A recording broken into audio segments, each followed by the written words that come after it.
Hi everybody, I'm Susan Mulvihill. Welcome back to our garden in Spokane, Washington. I recently polled a bunch of my followers on social media to ask what types of topics they'd like me to cover in the coming videos. And one topic that I saw at least a couple times was how to continue gardening as you age. I don't know why they thought I would have personal experience at it, but yes, I'm old. And I have learned a heck of a lot of things over the years. Now, before you young'uns click off of this video and go to something else, let me tell you something. What I'm going to share with you today is going to apply to you as well. So I really want you to watch this video and learn some interesting things that will help you garden with great abandon. Now, I am crazy about gardening, and I do a lot of proactive things so that I can continue to garden on a pretty large scale and enjoy this passion of mine. So I've got a lot of information to share with you today, so I think we better get started. I wanted to start out with some basic concepts first, because there are some really simple and straightforward things you can be doing to protect yourself from any type of injury.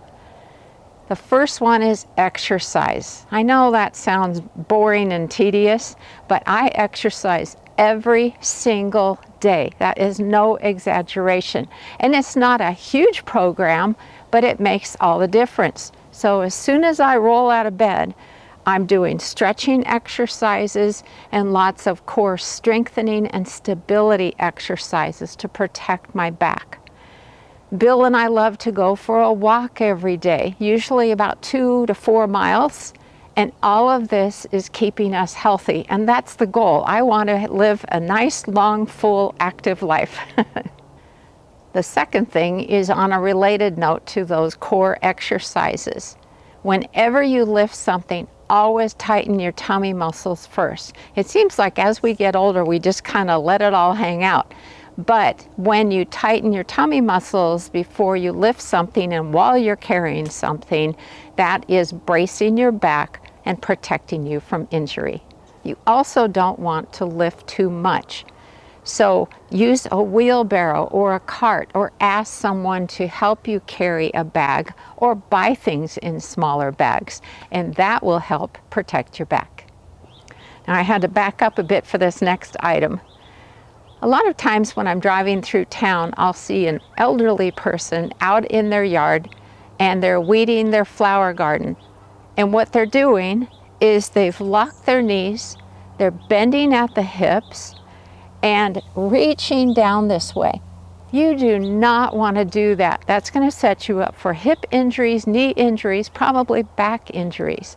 So a little bit later in this video, I'm going to show what I use to work down on near the ground level. And it is a body saver, especially a hip saver. Sometimes I have found myself doing that bending like this, and I pay for it in the days after that. So I'm trying to save you the grief and the pain of injuring your hips by doing that. Another thing to keep in mind is that when you're carrying something, do not twist your trunk, because that is setting you up for a back injury. You definitely don't want to have to deal with that, because that is awful. So be real good about turning your body when you need to go in another direction, or you're heading for something that you can set that weight down on. When you're down on the ground doing some type of activity, whether it's weeding, planting, deadheading, pruning, anything along those lines, set a timer for 10 to 15 minutes, which I realize doesn't sound like much time. But when that timer goes off, switch to an activity that uses a different part of your body. So let's say you're going to switch to a standing task where you are doing some pruning or deadheading that you can do from a standing position. Set a timer for 10 to 15 minutes, and then maybe switch to something where you're sitting. That way it makes gardening much more pleasant and much easier on your body parts. Pay attention to the different types of things that you have on your mental gardening to-do list. If you have something to do that seems overwhelming and you just know you're going to be hurting by the end of that task, consider hiring someone to do it or asking for some help. You know, there are a lot of folks who would be very happy to help out with a task in your garden and save you the grief. Another warning, stay off of ladders, especially if you're a little bit unsteady on your feet, because that is asking for a nasty accident to happen. You don't want that. And I do have one tool that can help you reach farther for pruning, let's say, and I'll show you that shortly. But avoid the ladders if you can, because boy, you sure don't want an injury. Walk around your yard to see if there are any tripping hazards. Maybe you've got some stones or rocks out in the open, or a sculpture or something like that that would be easy to trip over, and then get some help to relocate them to an area where you won't risk tripping over them. If you have steps or stairs in your garden, consider adding a handrail so that you can be nice and steady as you go up or down them. If you have a big bag of something that you need to carry to a certain area in your garden, maybe a big bag of fertilizer, for example, take what you need out of that big bag, put it into a much smaller container, and then you're not going to risk hurting your back. This next item is so important, and that is sun protection. And I'm afraid I've had a bit too much experience with this. So I'm talking about using sunscreen, and preferably one where it contains zinc, because that offers the most sun protection. Wearing either a long sleeve shirt or short sleeve shirt with garden sleeves, and that's what I'm wearing today. And wearing a sun hat. I don't care if you think it makes you look like a dork. You probably don't look like a dork, by the way. But I'm not wearing one today for the first time in ages because A, it is super overcast, and B, it's actually been raining. So I'm good for now, but this is really important. I have had 3 skin cancer surgeries, and the last one you don't know about even if you've been following me regularly. So in January, I had very extensive surgery on my nose. I had a big long scar, another one going around my nostril. I had 2 black eyes, and I looked awful. And I don't know how I managed to make those wintertime videos without having it be obvious that I'd had surgery. Maybe my nose looked a little red or something, but it wasn't too bad. But you know, I grew up in Southern California. We decided that having a tan was healthy looking, and you know, the sun's rays are so much more intense now, and you really need to protect yourself so that you can enjoy your time out in the garden without having to worry about things like skin cancer. Consider gardening in raised beds. We just have 10-inch tall raised beds, but they have been awesome. And you can certainly buy raised beds that are much taller so that you don't have to bend over. Or plant things in large containers and use a chair or a stool next to it to tend to the plants. Or garden in vertical containers, such as these green stock vertical planters. They work great, and I can do most of my gardening standing up. Or consider gardening in elevated raised beds. This is where I grow most of my herbs, and it works great. This next section is about gardening tools, and specifically the ones that I use. I will not recommend something that I've had zip for experience with, so you can rely upon that. So I'll go through the different types of tools. And the other thing I wanted to mention is that I'm not doing this section to sell you something. Most of the tools I talk about are in my Amazon store. But the point I wanted to make is that these are tools that I've used and that I definitely recommend, just so you know. Now I think I should start out with my absolute favorite tool, and that is the kneeler bench. So when it's like this, where the handles are pointing up, you use it as a kneeler, and then you can use these handles for pushing yourself back up to standing or lowering yourself down onto it. I have used these kneeler benches for ages. And prior to that, when I was quite young, it was the getting up and down over and over and over during a day of gardening that absolutely wiped out my hips. So this is a godsend, but it gets even better. Watch this. If I turn it over, I can sit on it. And this is great when you're doing tasks where you're not going to be moving around a lot. So I use it when I'm harvesting blueberries or blackberries, or raspberries for that matter. I can use it for spacing plants in our raised beds.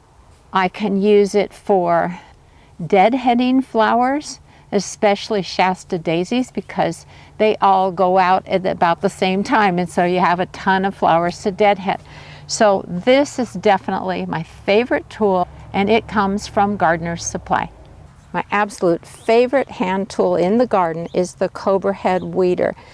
This is the standard size, and it comes in a shorter size. They also make a long-handled weeder. And what I love about it, no matter which size you use, is that you can keep your wrist straight.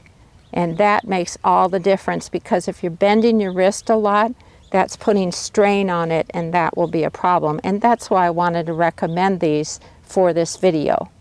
In addition to using the Cobra Heads for weeding, I also like to use it to make holes to put seedlings into, or making a furrow to plant seeds in.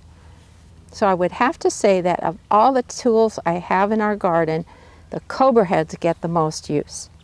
When it comes to hand pruners, I like the ones from Corona Tools, Fiskars, and especially from Dram, because these fit so nicely in my hand. They also come in really bright colors, so it's pretty hard to lose them out in your garden. Now you can see that the blades are looking pretty sad. They probably could use some resharpening, but in addition to cleaning up, and that's something I do during the off season. Now, I mentioned the Dram hand pruners earlier, and I also wanted to mention their watering tools for one very specific reason. For this video, I'm talking about ways to make gardening easier for you. And there are a lot of watering nozzles and sprayers where you have to hold with your fingers the lever that allows you to spray things the entire time, and that is really hard on your fingers and your wrist. So what they've done is they have designed sprayers and watering wands where you just turn it on one time. You can just hold on to the nice comfy grip, and when you're done spraying whatever it is you're doing, you just turn it off, and that's it. So you don't have to hold a lever the whole time while you're watering. This is one of their watering wands. They also make longer ones, but it's the same thing. It's called the One Touch, and you just control it that way, and you don't have to hold on to a lever the whole time. Now, I mentioned earlier the importance of not carrying containers that are too heavy for you, and I heartily recommend Tub Trugs. That is a line of different types of containers in different sizes that work great. This is the size I tend to use the most, like for deadheading, so there's a lot of capacity, but it's not going to weigh a lot. And then this is a great size, a smaller size, so that you don't overdo it. And then I also have one that's a strainer, so I can pick some produce from the garden, take it to the hose, spray off any soil or whatever, and let it drain, and then I can bring it indoors. So tub trugs, those are definitely something that you should have in your garden, because it will keep you from overloading your poor back. Now, earlier I mentioned the importance of staying off of ladders if you can. And I also mentioned how there was a tool that could help you reach things so that you didn't have to get up on a ladder. And that is this. This is Fiskars loppers, which is telescoping. And so you can see there's these orange levers, and all you do is pull them out, And then you can let them go however long you want. And then reach up to prune a branch without having to get on a ladder.